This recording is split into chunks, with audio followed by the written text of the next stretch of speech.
Welcome back. Bulletin کا آغاز کریں گے اور سب سے پہلے آپ کو بتائیں گے ملک کے خلاف کسی بھی نئی جارحیت کا جواب پہلے سے کئی زیادہ سخت اور طاقتور انداز میں دیا جائے گا۔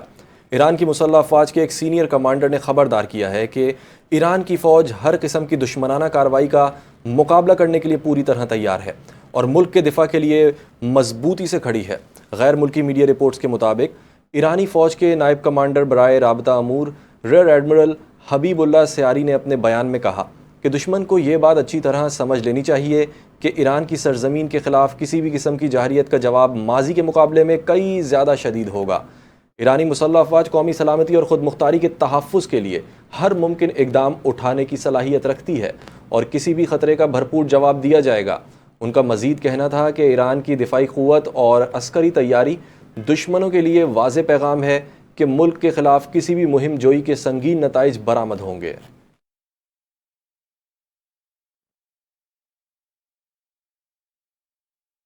ادھر امریکی صدر ڈونلڈ ٹرمپ نے دعویٰ کیا ہے کہ ایران نے نہ صرف جوہری ہتھیار تیار نہ کرنے بلکہ کسی بھی ذریعے سے ایسے ہتھیار حاصل نہ کرنے پر بھی آمادگی ظاہر کی ہے۔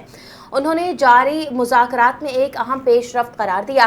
امریکی نیوز چینل کو انٹرویو دیتے ہوئے ٹرمپ نے کہا وہ تنازع کے بجائے معاہدے کو ترجیح دیتے ہیں کیونکہ کسی بھی سمجھوتے کے بعد آبنہ ہرمز کو فوری طور پر کھولا جا سکتا ہے۔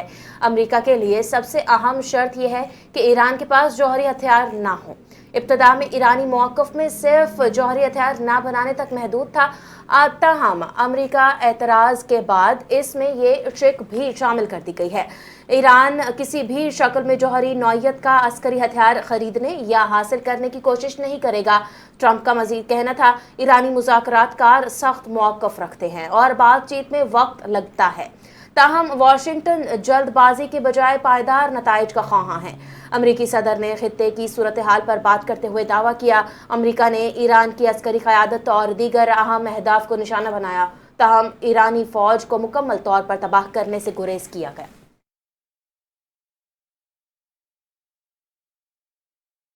امریکی صدر ڈونلڈ ٹرمپ نے امریکہ کے 250ویں یوم آزادی کا کانسرٹ اچانک منسوخ کر دیا۔ سوشل میڈیا پر جاری پیغام میں انہوں نے کہا کہ گلوکار بہت زیادہ معاوضہ لیتے ہیں، ان کی موسیقی بیزار کرتی ہے، یہ گلوکار شکایتوں کے لیے کچھ نہیں کرتے۔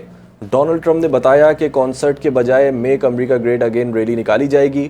خیال رہے کہ صدر ٹرمپ کے نان پروفٹ گروپ فریڈم 250 کی جانب سے 16 روزہ جشن کا اعلان کیا گیا تھا جس میں نیشنل مال پر کانسرٹ ہونا تھا۔ امریکی میڈیا کے مطابق پچھلے چند روز میں کئی گلوکاروں نے کانسرٹ میں پرفارم کرنے سے ہی انکار کر دیا تھا۔ اب کانسرٹ کے بجائے 24 جون کو صدر ٹرمپ ریلی سے خطاب کریں گے۔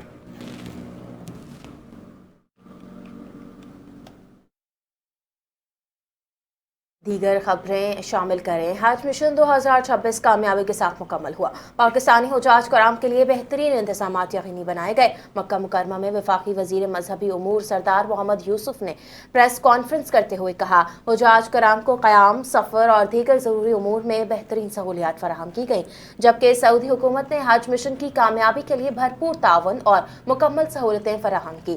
پاکستانی حجاج کرام نے حج انتظامات پر اطمینان کا اظہار کیا، جو حکومت اور حج مشن کی کوششوں پر اعتماد کا اظہار ہے۔ سردار محمد یوسف نے کہا حکومت آئندہ سال حج انتظامات کو مزید بہتر بنانے کے لیے پرعزم ہے، جبکہ سعودی وزیر حج آئندہ سال کی حج پالیسی کا بھی اعلان کر چکے ہیں۔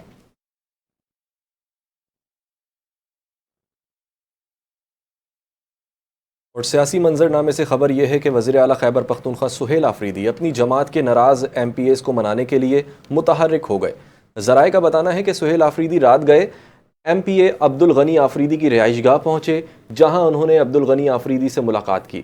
پارٹی ذرائع کے مطابق وزیر اعلیٰ نے متعدد ناراض اراکین اسمبلی سے ٹیلی فونک رابطے بھی کیے، جبکہ کئی ارکان نے اپنے تحفظات سے متعلق پارٹی کی مرکزی قیادت کو آگاہ کیا۔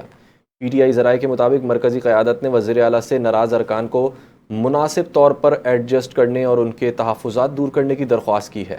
دوسری جانب عبدالغنی آفریدی نے اپنے بیان میں کہا کہ وزیر اعلیٰ سے ضلع خیبر کی مجموعی ترقی سے متعلق امور پر تبادلہ خیال کیا گیا۔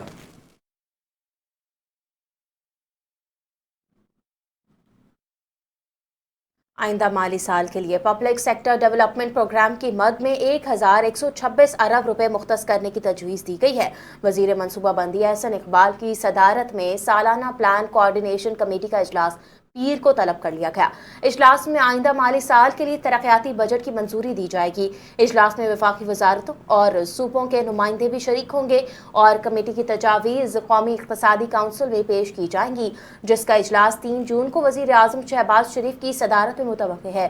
اس کے علاوہ آئندہ مالی سال کے لیے پبلک سیکٹر ڈیولپمنٹ پروگرام کی مد میں 1126 ارب روپے اور جی ڈی پی گروتھ کا ہدف 4% مختص کرنے کی بھی تجویز کی گئی ہے۔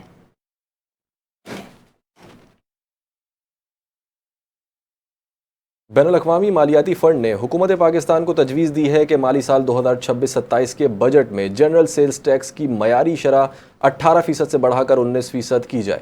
تاہم پاکستانی حکام اب تک اس تجویز کی سخت مخالفت کر رہے ہیں اور ان کا موقف ہے کہ اس سے مہنگائی میں مزید اضافہ ہوگا۔ جی ایس ٹی میں اضافے سے سولر پینلز، الیکٹرک گاڑیاں مہنگی ہونے کا امکان ہے۔ ذرائع کے مطابق آئندہ مالی سال کے 15,000 ارب روپے سے زائد کے ٹیکس ریونیو ہدف کے حصول اور رواں مالی سال کے ٹیکس شارٹ فال کو پورا کرنے کے لیے آئی ایم ایف نے جی ایس ٹی کی موجودہ شرح کو 18% سے بڑھا کر 19% کرنے کی تجویز دی ہے۔ اس پر عمل درآمد کی صورت میں ملک میں مہنگائی میں مزید اضافہ ہوگا، جبکہ الیکٹرک گاڑیوں اور سولر پینلز پر ٹیکس عائد کرنے کی تجویز بھی زیر غور ہے۔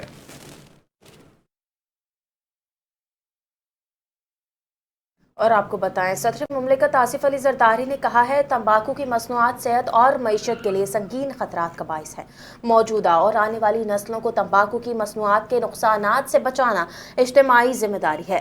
عالمی یوم انسداد تمباکو نوشی پر صدر مملکت آصف علی زرداری نے کہا، نوجوانوں کو نشے کی لت لگانے والوں اور موت کے سوداگروں کا مؤثر طریقے سے مقابلہ کرنے کے لیے قانون سازی اور مؤثر نفاذ ضروری ہے۔ تمباکو کے صحت کے لیے نقصانات کی طرف پہلی بار توجہ مبذول کرنے والی ابتدائی تحریروں کو اب لگ بھگ 400 سال گزر چکے ہیں۔ مزید کہا، عالمی ادارہ صحت کے تخمینے کے مطابق تمباکو دنیا بھر میں ہر سال 70 لاکھ سے زائد اموات کا سبب بنتا ہے، جس میں سیکنڈ ہینڈ اسموک کا شکار ہونے والے تقریباً 16 لاکھ افراد کی اموات بھی شامل ہیں۔ یہ اعداد و شمار ہمیں عوامی صحت کے اس بڑے چیلنج کی سنگینی پر غور کرنے پر مجبور کرتے ہیں جو لاکھوں لوگوں اور خاندانوں کو مسلسل متاثر کر رہے ہیں۔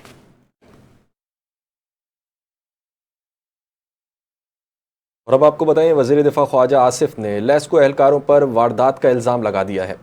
کہا کہ ٹرانسفارمر کی مرمت کے لیے 80,000 روپے رسید دیے بغیر وصول کر لیے۔ وزیر دفاع خواجہ آصف نے ایکس پر لکھا کہ میری گھریلو ملازم کے گاؤں میں ٹرانسفارمر کل جل گیا۔ لیسکو کے ایک پرانے مہربان کو فون کیا، کسی کو فون کریں اور مہربانی فرمائیں۔ انہوں نے مزید لکھا کہ ملازمین نے ٹرانسفارمر مرمت کر دیا، 80,000 روپے لیے۔ گاؤں والوں نے چندہ جمع کر کے لیسکو کے ملازمین کو 80,000 روپے ادا کیے، مگر رسید کسی نے نہیں دی۔ باقی آپ اندازہ لگا سکتے ہیں۔ خواجہ آصف نے یہ بھی لکھا کہ یہ حال ہے کہ بجلی کا ایک سابق وزیر سفارشی ہو اور وہ موجودہ کابینہ کا رکن بھی ہو، اس کی سفارش پہ بھی واردات سے گریز نہیں کیا جاتا۔ عام صارف کا کیا حال ہوگا؟ رقم کی باقاعدہ ادائیگی ہوئی ہے، لیسکو رسید سے انکاری ہے۔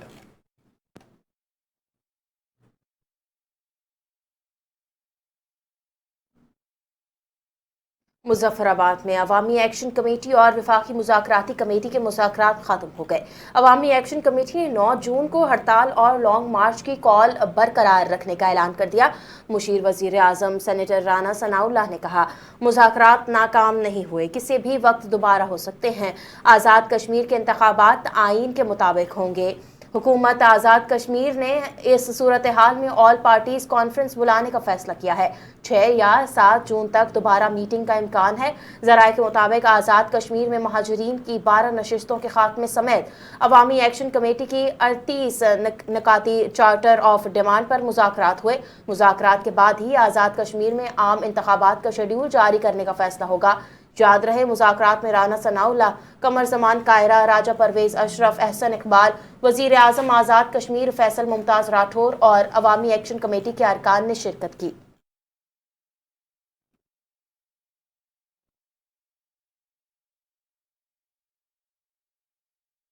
اور اب آپ کو بتائیں گے، کراچی کی زمینوں پر قبضوں، ہل پارک میں مبینہ کٹنگ اور سرکاری اراضی کی بندر بانٹ کے خلاف ایم کیو ایم پاکستان میدان میں آ گئی۔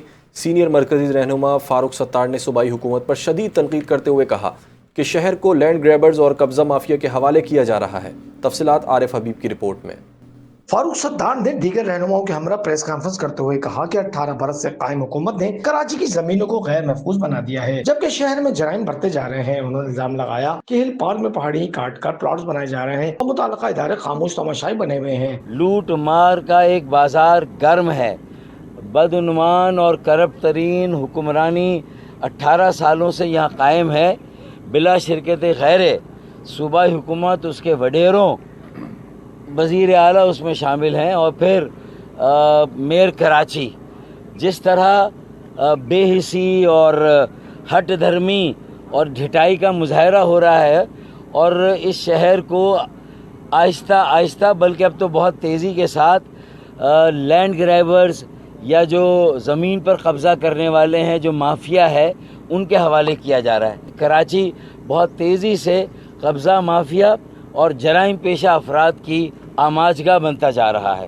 ایم کیو ایم رہنما کے مطابق پی سی ایچ ایس کے ماسٹر پلان میں متنازع پلاٹ کا کوئی ریکارڈ موجود نہیں، اس کے باوجود این او سی جاری کیا گیا۔ انہوں نے الزام عائد کیا کہ ایم سی کے بعض افسران اور لینڈ حکام اس معاملے میں ملوث ہیں۔ اس موقع پر سابق میئر کراچی وسیم اختر نے کہا کہ ایم کیو ایم ماضی میں بھی عدالتوں میں شہر کی زمینوں کا مقدمہ لڑتی رہی ہے۔ ان کے مطابق باغ ابن قاسم، کڈنی ہل اور ایمپریس مارکیٹ سے تجاوزات ختم کروائی گئیں۔ فاروق ستار نے نیب اور عدالتوں سے فوری نوٹس لینے کا مطالبہ کرتے ہوئے کہا کہ ایم کیو ایم شہر کی زمینوں پر ہونے والی مبینہ بدعنوانیوں کے خلاف بھرپور تحریک چلائے گی۔ کراچی میں زمینوں پر قبضوں اور پارٹس میں مبینہ تجاوزات کا معاملہ ایک بار پھر سیاسی درجہ بڑھا رہا ہے۔ اب دیکھنا یہ ہے کہ متعلقہ ادارے ان الزامات پر کیا کارروائی کرتے ہیں۔ Arif Habib, NTN news, Karachi. M Q M Pakistan کے رہنماؤں کی پریس کانفرنس پر رد عمل دیتے ہوئے سینئر وزیر شرجیل انعام میمن نے کہا، ایم کیو ایم کی سیاست ہمیشہ نعروں، الزامات اور بحران پیدا کرنے کے گرد گھومتی رہی ہے۔ آج بھی وہی پرانا طرز عمل دہرایا جا رہا ہے۔ صوبائی خود مختاری، آئینی اختیارات اور بلدیاتی نظام کو سب سے زیادہ ایم کیو ایم نے متنازع بنانے کی کوشش کی۔ کراچی میں جاری ترقیاتی منصوبے زمینی حقیقت ہیں جنہیں کسی بھی پروپیگنڈے سے جھٹلایا نہیں جا سکتا۔ یلو لائن، چارراہ بھٹو اور دیگر منصوبے اس بات کا ثبوت ہیں کہ سندھ حکومت عملی کام پر یقین رکھتی ہے۔ شرجیل میمن کا کہنا تھا، اگر کسی عوامی مقام سے متعلق کوئی قانونی یا انتظامی مسئلہ ہے تو اس کا حل عدالتوں اور متعلقہ اداروں کے ذریعے ہونا چاہیے۔ مزید کہا، سندھ حکومت نے بلدیاتی اداروں کو اختیارات، مالی وسائل اور قانونی معاونت فراہم کی ہے۔ کراچی کسی ایک جماعت کی جاگیر نہیں بلکہ پاکستان کا معاشی مرکز ہے۔ اس ترقی کے ہر قدم پر تنقید کرنے والے دراصل اپنے سیاسی زوال کا اعتراف کر رہے ہیں۔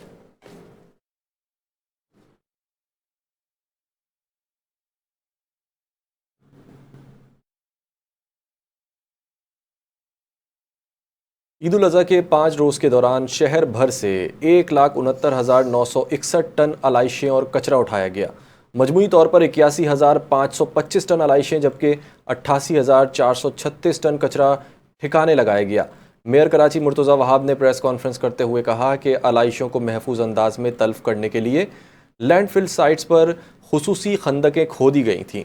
کراچی کے 7 اضلاع کے لیے 3 لینڈ فل سائٹس مختص کی گئی تھیں جہاں علائشوں کو منتقل کیا گیا۔ میئر کراچی نے کہا کہ علائشوں کی چیر پھاڑ روکنے کے لیے دفعہ 144 نافذ کی گئی جبکہ خلاف ورزی پر 40 FIRs درج ہوئیں اور 14 افراد کو گرفتار کیا گیا۔ انہوں نے بتایا کہ 4 روز کے دوران شہریوں کی جانب سے 1,330 شکایات موصول ہوئیں جن کے ازالے کے لیے فوری اقدامات کیے گئے۔ مرتضیٰ وہاب نے مزید کہا کہ شہر بھر میں 105 کلیکشن پوائنٹس قائم کیے گئے جبکہ اس تاریخی صفائی آپریشن میں سالڈ ویسٹ کا عملہ اور بلدیاتی نمائندوں نے مل کر کام کیا۔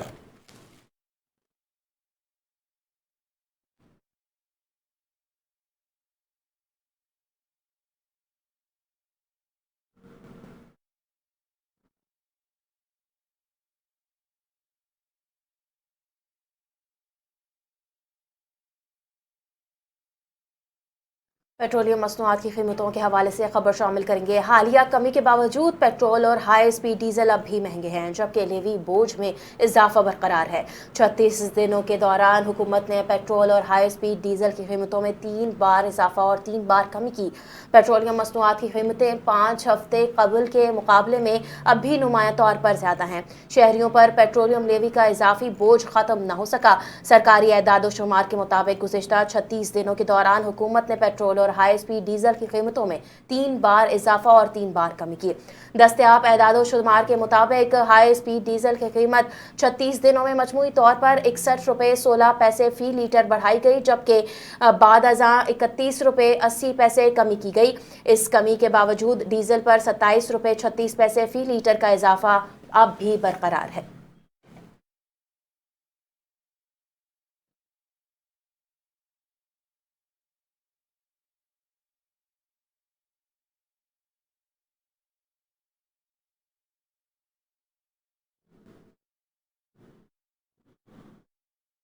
اورنگی ضیاء کالونی کا رہائشی نوجوان کاشف حسین پراسرار طور پر لاپتہ ہو گیا۔ اہل خانہ کے مطابق کاشف عید کے پہلے روز صبح گھر سے نکلا تھا، جس کے بعد سے اس کا کوئی سراغ نہیں مل سکا۔ مزید تفصیلات کے لیے بات کر لیتے ہیں مہام خان سے۔ جی مہام، بتائیے گا۔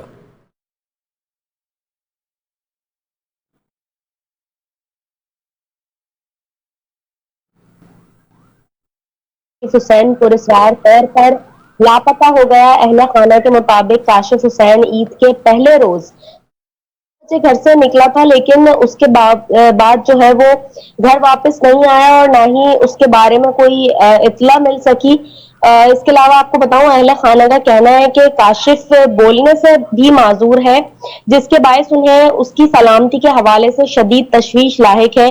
مزید برآں نوجوان کے والد بھی حیات نہیں ہیں، جبکہ اس کے بھائی مسلسل اس کی تلاش میں مصروف ہیں۔ اس کے علاوہ اہل خانہ کا کہنا ہے کہ کاشف کے نام پر جو ہے وہ جائیداد بھی موجود ہے، جس کی وجہ سے جو ہے وہ کافی جو ہے وہ خدشات میں لاحق ہیں ان کے گھر والے۔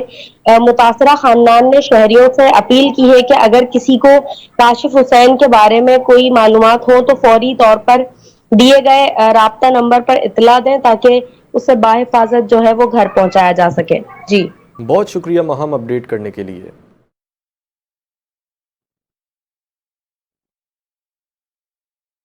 چترال اپر میں چترال لوور کو انتہائی دلچسپ مقابلے کے بعد شکست دے کر commander Peshawar course junior polo cup 2026 جیت لیا۔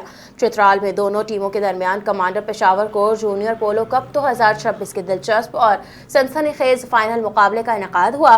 مختلف علاقوں سے آئے ہوئے تماشائیوں کو ایک بڑے تعداد پولو کے روایتی کھیل سے لطف اندوز ہوئے اور کھلاڑیوں کی بھرپور انداز میں حوصلہ افزائی کی۔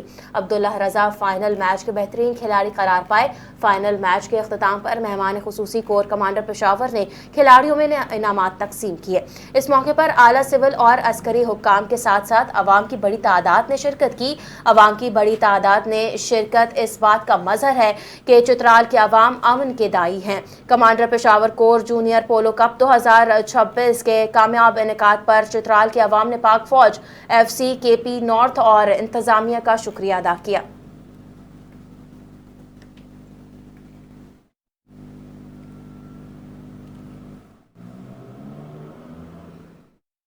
اور کرکٹ کے میدان سے خبر یہ ہے کہ پاکستان نے آسٹریلیا کو پہلے ون ڈے میں 5 وکٹوں سے شکست دے دی ہے۔ پاکستان نے 201 رنز کا ہدف 5 وکٹوں کے نقصان پر حاصل کیا ہے۔